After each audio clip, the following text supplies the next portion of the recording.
స్వాగతం. కొమ్రెల్లి మల్లన్న కళ్యాణం అంగరంగ వైభవం జరిగింది. జనవరి 7వ తేదీ ఆదివారం ఉదయం 10:45 వీరశైవ ఆగమశాస్త్రం ప్రకారం ఉజ్జయిని పీఠాధిపతి జగదుర్గ సిద్ధిలింగ రాజకేంద్ర శివాచార్య మహాశివాజీ పర్యవేక్షణలో స్వామివారి కళ్యాణం నిర్వహించారు. ఈ సందర్భంగా కొమ్రెల్లి మల్లికార్జున స్వామివారికి ప్రభుత్వం తరపున మంత్రులు కొండ సురేఖ, పొన్నం ప్రభాకర్లు పట్టు వస్త్రాలు, ముత్యాల తలంబ్రాలు సమర్పించారు. ఈ కార్యక్రమంలో జనగాం ఎమ్మెల్యే పల్ల రాజేశ్వరరెడ్డి కూడా పాల్గొన్నారు. మల్లన్న కళ్యాణం నేపథ్యంలో ఆలయాన్ని, రాజగోపురాన్ని విద్యుత్ దీపాలతో అలంకరించారు.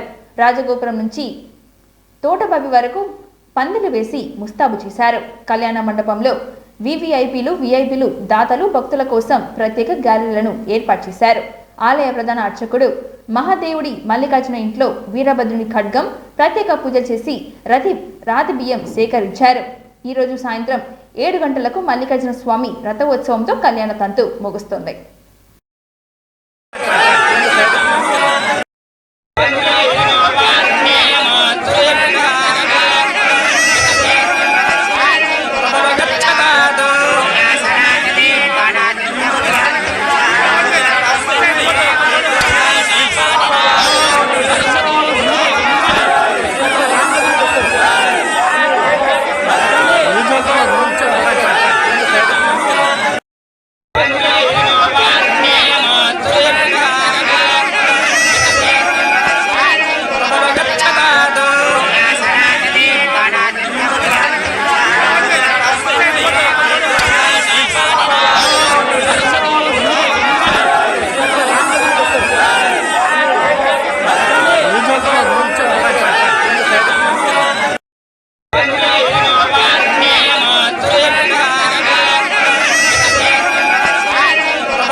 సీఎం రేవంత్ రెడ్డి ట్వీట్ చేశారు. సంఖ్యలను తెంచి స్వేచ్ఛను పంచి జనం ఆకాంక్షలు నిజం చేస్తూ సాగిన ఈ నెల రోజుల ప్రస్థానం తృప్తినిచ్చిందని చెప్పారు. సేవకులమే తప్ప పాలకులం కాదన్న మాట నిలబెట్టుకుంటూ పాలనను ప్రజలకు చేరువ చేస్తున్నామని చెప్పారు. నెల రోజుల ప్రయాణం కొత్త అనుభూతినిచ్చిందని చెప్పారు. రేవంత్ అనగా తనను గుండెల్లో పెట్టుకున్న తెలంగాణ గుండెల్లో శాశ్వతంగా నిలిచిపోయేలా ఇక ముందు కూడా తన బాధ్యతను నిర్వర్తిస్తానని చెప్పారు.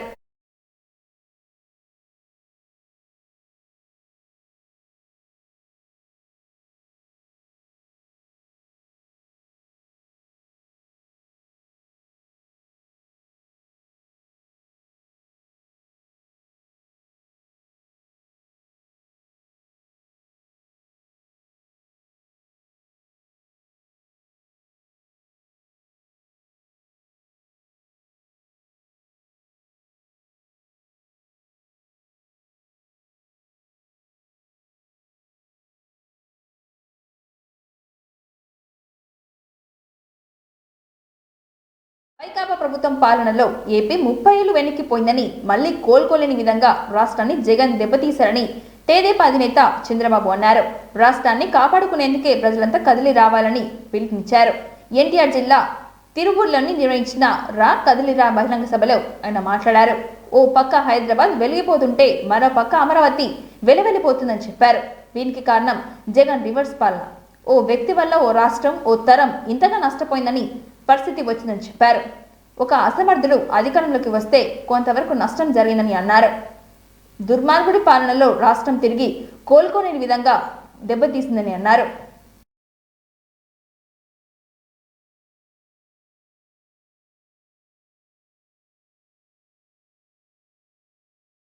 తెలుగుదేశం పార్టీ ఇన్ఛార్జ్ అయినటువంటి దేవదత్త గారు ఈరోజు వేదిక పైనున్న తెలుగుదేశం జనసేన అగ్రనాయకత్వానికి, అదే మాదిరిగా ఈరోజు మంచి ఎండ మధ్యాహ్నం, మామూలుగా ఈ సమయంలో మీటింగ్లు పెట్టరు ఎవరు, సాయంత్రం మీటింగ్లు పెడతారు. బెంగళూరులో ఉంటున్నారు, అమెరికాలో ఉంటున్నారు.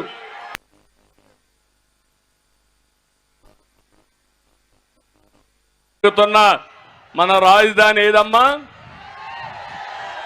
ఏ తమ్ముళ్ళ మన రాజధాని? 5 ఏళ్ళు రాజధాని లేకుండా చేసిన దుర్మార్గుడు ఎవరని మిమ్మల్ని అడుగుతున్నా. ఇది న్యాయమా అని మిమ్మల్ని అడుగుతున్నా. మూడు రాజధానుల పేరుతో మూడు ముక్కలాట ఆడేసి కడా నేను వెళ్ళిపోతా విశాఖపట్నం కంటే నువ్వెక్కడికి వెళతావు, నువ్వు ఇక్కడే ఉండమని కోర్టు కూడా మొట్టికాయలేసే పరిస్థితి వచ్చింది. కానీ ఒక పని చేశాడు. అక్కడ చూస్తే 500 కోట్ల రూపాయలు ఖర్చు పెట్టి ఆ కొండనే మొత్తం బోడిగుండు కొట్టించేసి 500 కోట్ల రూపాయలతో ప్యాలెస్ కట్టాడు. ప్రజాధనాన్ని ఏ విధంగా దుర్వినియోగం చేశాడో ఇది ఒక ఉదాహరణ మాత్రం. నేను అందుకే ఒకే మాట చెప్తున్నా, అయిపోయింది ఈయన పని. మళ్ళీ రాజధాని అమరావతిగానే ఉంటుంది. ఈ తిరువూరు మహాసభలో చెప్తున్నా. తెలుగుదేశం పార్టీ అడిగితే తెలుగుదేశం పార్టీ పైన దాడి చేసిన నీచులు ఈ వైఎస్ఆర్ కాంగ్రెస్ పార్టీ అని చెప్పి కూడా నేను మీకు తెలియజేస్తున్నా. ఈయన చేయలేదు. మనం టిట్కో ఇండ్లు కడితే దానికి వీళ్ళ రంగు, ఆయనకి ఈయన ఫోటో, దానికి ఈయన పేరు. ఇది ఎక్కడ అన్యాయమో నాకైతే అర్థం కావడం లేదు. కడాన మీ సర్వే పొలం రాళ్ల పైన కూడా వేశాడా? ఎంత పిచ్చోడయా! పొలాల్లో కూడా వేసాడు. కడాన మీ పట్టాదారు పాస్ పుస్తకం అంది వేశాడా? ఏ బొమ్మ? ఈయన మీ అమ్మ తరపున ఏమన్నా చుట్టవా? మీ నాన్న తరపున ఏమన్నా చుట్టవా? మీ దూరపు బంధువా? ఏంటి ఆ ఫోటో? మీకు రోషం రాదు. రోడ్లో వర్క్ స్టేషన్లు పెడతామని నష్టపోవడానికి కారణం ఇతనేనని చెప్పి కూడా నేను మీకు తెలియజేస్తున్నా. మొన్నే చూశారు తమ్ముళ్ళు, అంబటి రాయుడు ఒక క్రికెటర్ గుంటూరు జరిగిన అవినీతిపై సిబిఐతో విచారణ జరిపించాలని భాజపా జాతీయ ఉపాధ్యక్షురాలు డీకే అరుణ డిమాండ్ చేశారు. కాంగ్రెస్ ప్రతిపక్షంలో ఉన్నప్పుడు ఆ ప్రాజెక్ట్ అవినీతిపై చాలా మాట్లాడిందని అన్నారు. అధికారంలోకి వచ్చిన తర్వాత ఎలాంటి చర్యలు తీసుకోవడం లేదని విమర్శించారు. సిట్టింగ్ జడ్జితో విచారణ అంటే కాలయాపన చేసే యోచనగా కనిపిస్తుందని చెప్పారు. భాజపా రాష్ట్ర కార్యాలయంలో నిర్వహించిన మీడియా సమావేశంలో ఆమె మాట్లాడారు. రాష్ట్రంలోని సిబిఐతో కాకుండా గత ప్రభుత్వం తీసుకొచ్చిన జీవోలను వెంటనే రద్దు చేయాలని చెప్పారు. వచ్చిన హామీలను అమలు చేసే యోచనగా కట్టుబడి ఉండాలని కాంగ్రెస్ ప్రభుత్వంని డిమాండ్ చేశారు. కేంద్రం నుండి రాష్ట్రానికి రావాల్సిన నిధులు తప్పకుండా వస్తాయని డీకే అరుణ అన్నారు. విని ఉండరు, చూసి ఉండరు అనేటటువంటి మాటలు గత ప్రభుత్వంలో ముఖ్యమంత్రి గారు గాని వారి కుటుంబ సభ్యులు గాని చాలా పెద్ద ఎత్తున కాళేశ్వరం గురించి చాలా గొప్పగా చెప్పినారు. ప్రాణహిత చేవెళ్ల ప్రాజెక్టును 38,000 కోట్లతో ఆనాడు రూపొందినటువంటి ప్రాజెక్టుకు పేరు మార్చి, ఆల్రెడీ అప్పటికే పనులు ప్రారంభమైనప్పటికీ కూడా పేర్లు మార్చి, డిజైన్లు మార్చి దాదాపు 1,50,000 కోట్లకు అంచనాలు పెంచి దేశంలోనే ఎక్కడ లేనటువంటి తీరుగా పెద్ద ఎత్తున ప్రాజెక్టు పేరుతో అవినీతికి పాల్పడి ఇప్పుడు అధికారంలో ఉన్నటువంటి కాంగ్రెస్ పార్టీ అనేక సార్లు దాని గురించి మాట్లాడారు. ఈ రోజు కాంగ్రెస్ పార్టీ కాళేశ్వరం పైన జరిగిన అవినీతి గాని, నిర్మాణంలో జరిగిన లోపాలు గాని, అడ్డగోలుగా పెంచినటువంటి అంచనాల విషయంలోనే గాని వీటన్నిటిపైన కూడా విచారించడం జరిగినటువంటి అవకాశం ఈ రోజు కాంగ్రెస్ పార్టీకి వచ్చింది, అధికారంలో ఉన్నది. ఎందుకంటే ప్రాణహిత చేవెళ్ల ప్రాజెక్టు అప్పుడు ఉన్నటువంటి కాంగ్రెస్ ప్రభుత్వం హయాంలోనే దాన్ని ప్రారంభించడం జరిగింది. వైఎస్ రాజశేఖర రెడ్డి గారు ముఖ్యమంత్రిగా ఉన్నప్పుడు. మరి ఈ రోజు గతంలో అనేక సార్లు విమర్శించిన ప్రాణహిత చేవెళ్ల పేరు మార్చిండ్రు, దాని డిజైన్లు మార్చిండ్రు, దోపిడీ చేసిన మాట్లాడినటువంటి కాంగ్రెస్ పార్టీ గాని ఈ రోజు ఉన్నటువంటి ముఖ్యమంత్రి రేవంత్ రెడ్డి గారు దాని గురించి మాట్లాడడం జరిగింది అనేక సార్లు.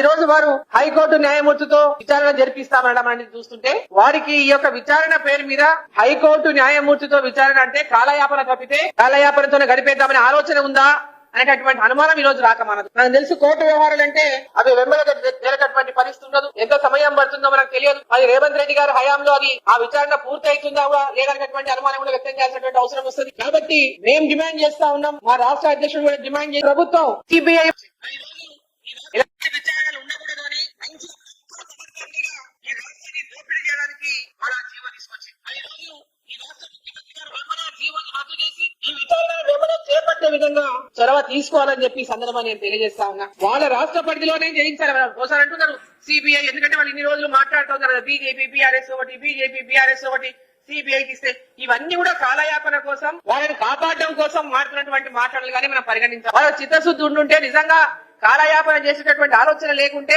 మరి ఏసీబీతోనో చేయించవచ్చు, సిఐడితోనో చేయించవచ్చు, ఇమీడియట్ గా దానిపైన ఎంక్వైరీల ద్వారా ఏమేం జరిగిందో వాటన్నింటినీ కూడా బయటికి తీయవచ్చు. కానీ జ్యుడిషియల్ ఎంక్వైరీ అని కాలయాపన చేసేటటువంటి ఆలోచన ఉన్నట్టుగా ఈరోజు స్పష్టంగా కనిపిస్తా ఉంది. పాలనలో వచ్చిన దరఖాస్తులను ఆన్లైన్ ఎంట్రీ చేసే కార్యక్రమం కొనసాగుతుంది. కాంగ్రెస్ ప్రభుత్వం ప్రతిష్టాత్మకంగా చేపట్టిన ప్రజాపాలన దరఖాస్తు కార్యక్రమానికి విశేష స్పందన లభించింది. అభయహస్తం కింద దరఖాస్తులను ప్రభుత్వం ప్రజల నుండి స్వీకరించింది. శనివారంతో ప్రజాపాలన దరఖాస్తు సమయం ముగిసింది. చివరి రోజు 16,90,278 దరఖాస్తులు వచ్చాయని ప్రభుత్వం వెల్లడించింది. ప్రజాపాలన దరఖాస్తులకు 1.25 కోట్లకు చేరుకుందని ప్రకటించింది. గ్రేటర్ వ్యాప్తంగా 24,74,325 అప్లికేషన్లు వచ్చాయని తెలిపింది. 30 సర్కిల్స్ లో అప్లికేషన్ ఎంట్రీ కార్యక్రమం జరుగుతోంది. 3,500 మంది డేటా ఆపరేటర్ల ఆన్లైన్ నమోదు ప్రక్రియను కొనసాగిస్తున్నారు. జనవరి 17వ తేదీ వరకు డేటా ఎంట్రీకి ప్రభుత్వం డెడ్ లైన్ విధించింది. దరఖాస్తులన్నీ ఆన్లైన్ చేసి తర్వాత లబ్ధిదారులను సమాచారం ఇస్తామంటున్నారు అధికారులు.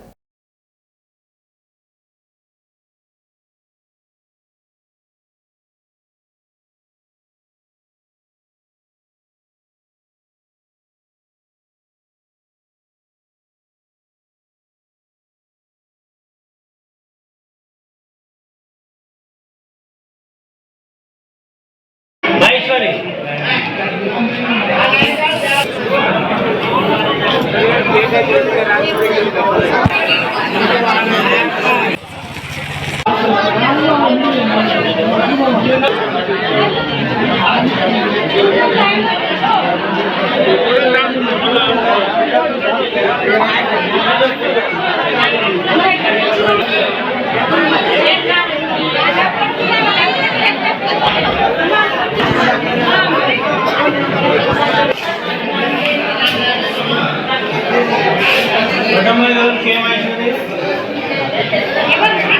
మహేశ్వరి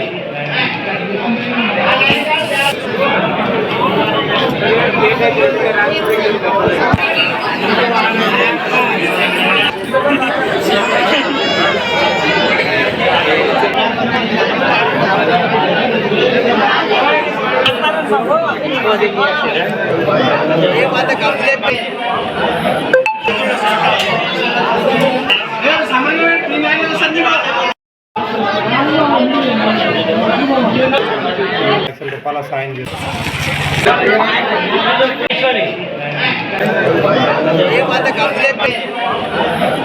మంగళగిరిలోని ప్రముఖ ఆలయాన్ని తెదేపా జాతీయ ప్రధాన కార్యదర్శి నారా లోకేష్ కుటుంబ సమేతంగా సందర్శించారు.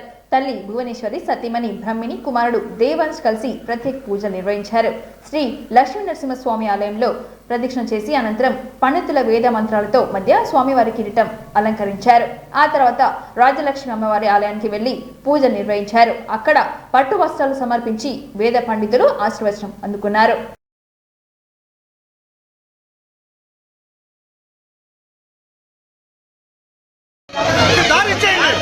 మంగళగిరిలోని ప్రముఖ ఆలయాన్ని తెదేపా జాతీయ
బీఆర్ఎస్ చీఫ్ కేసీఆర్ ను మాజీ గవర్నర్ నరసింహన్ దంపతులు పరామర్శించారు.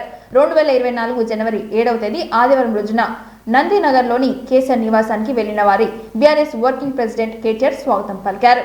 కేసీఆర్ ను పరామర్శించిన అనంతరం నరసింహన్ దంపతులు కాసేపు ఆయనతో కుటుంబ సభ్యులతో ముచ్చటించారు. ఈ క్రమంలో కేసీఆర్ ను పలువురు పరామర్శించేందుకు వస్తున్నారు.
ప్రభుత్వం ప్రతిష్టాత్మకంగా నిర్వహించిన అభయహస్తం దరఖాస్తుల స్వీకరణలో ఓ విచిత్ర సన్నివేశం చోటు చేసుకుంది.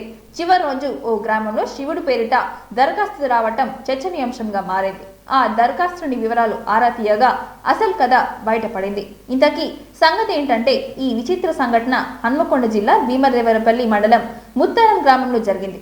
దరఖాస్తుల స్వీకరణకు చివరి రోజు శనివారం రోజు ఆ గ్రామానికి చెందిన ఏనుగు వెంకట సురేందర్ రెడ్డి అనే వ్యక్తి శివుడి పేరిట దరఖాస్తు చేశాడు.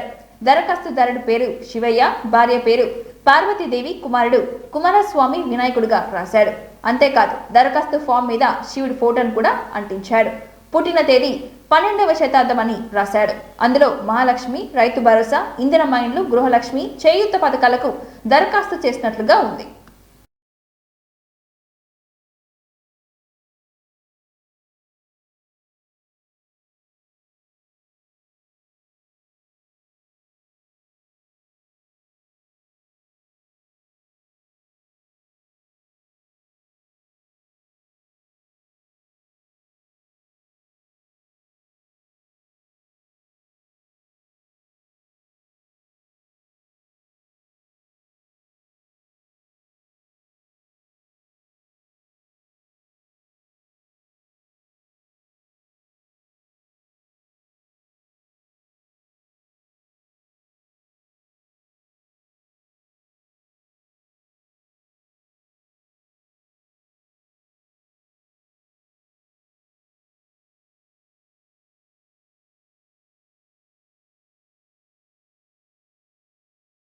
తెలంగాణలో కాంగ్రెస్ ప్రభుత్వం ఏర్పడిన నేటితో నెల రోజులు పూర్తి చేసుకోవడం పట్ల డిప్యూటీ బట్టి విక్రమార్క ట్వీట్ చేశారు. ప్రజల కలలో నిజం చేయడమే ఇందిరమ్మ ప్రజాపాలన లక్ష్యమని తెలిపారు. ప్రజలు ఇచ్చిన అధికారంతో విర్రవీగకుండా వెన్నులో భయం పెట్టుకొని ఇందిరమ్మ రాజ్యంలో ప్రజలకు సేవికుడుగా పనిచేస్తానని, అప్పుల రాష్ట్రాన్ని గట్టెక్కిస్తామని హామీ ఇచ్చారు. గత ప్రభుత్వం రాష్ట్ర ఖజానాను ఖాళీ చేసి అప్పుల ఊబిలోకి నెట్టినప్పటికీ ఉద్యోగులకు 2వ తారీఖు జీతాలు ఇచ్చి ప్రభుత్వం తమదని చెప్పుకొచ్చారు. రాష్ట్ర అప్పులు పాలైనప్పటికీ ప్రజల కల నిజం చేయడానికి ఎన్ని ఆర్థిక ఇబ్బందులు వచ్చినా వాటిని అధిగమించి సంపద సృష్టించి ప్రజలకు పంచడమే ఇందిరమ్మ రాజ్య లక్ష్యమని చెప్పారు.